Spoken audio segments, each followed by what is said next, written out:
Thank you so much for joining us once again. I'm here with Dr. Kishore Kumar, is here with me in his very beautiful office, and he's going to be talking to me about the secrets of his success and where he goes from here. And of course, in the middle of a very busy day, he's able to give us his time. So thank you so much for joining us. Now, your father started this whole group of institutions almost 50 years ago. Yeah. So looking back, tell me, how old were you when you actually learnt the ropes? Madam, let me thank God and delighted to meet you today in the context of this interview. I don't know whether I'm successful. Of course you are. Surely you've got so many I'm schools. very sure I'm significant. But I've that's got a difference between successful and significant. But I never run behind the word called successful.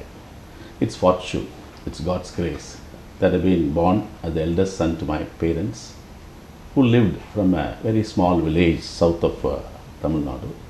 And maybe the fortune again brought them to the city. And some intuition in my father. He was not into education, nothing. He's not a well-educated person too, just a graduate under the economics degree. He had a passion. He wanted to start a school. But still now I'm not able to find out why.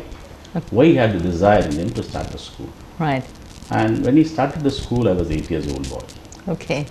And so good to be with my parents. We were only 3 children at that time. 4th and the 5th were my sisters, born later. And I've been watching him planting an institution called St. John's Primary School in the vicinity of Mandavali. Though I was a very young person, I had the love towards my parents. And I was very passionately watching them as they were supplying this institutional values into the school. So let me interrupt you. Did you as a little boy actually go with your dad to school and see what he was doing, how he was doing it, why he was doing it? Were you ever curious? No, since I was living with them, whatever that is happening around me was nothing but school. I was exposed, I was in the midst of a school. Right. For example, in the early years, the school library was my living room. Amazing. The school office was my bedroom. Like this, it was like a makeshift arrangement. We were very humble, very simple. But I don't know, my father had one direction from God, that since he had studied in Christian institutions, St. John's as his college, my mother also studied in Christian institution, that blood was imbibed with the Christian values. So that enabled them to move forward. One word which is so famous those days, where everybody liked it, and which today nobody likes it, is the word called discipline. Absolutely. So that empowered this institution, took the institution forward, and he was able to be different.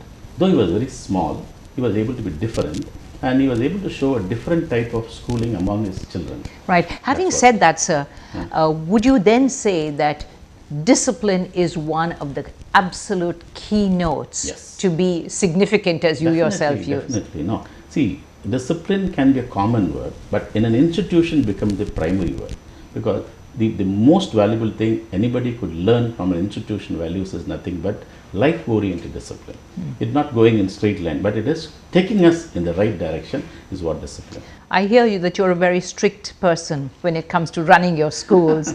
Now, tell me about that. Because, a school has to be a birthplace of all these values. And if you're not able to be strict or not be very casual, I don't think casual atmosphere will bring the values into the children, because it's a lifetime value that we have to implant into the children. Today, I'm not running school just because to teach them the subject. I'm not interested in learning English or maths and science. To me, the child is the subject. Can I look at the child as a subject and transform the child into somebody, a great human being in the later part of life, is what is to me a purpose of education. Right.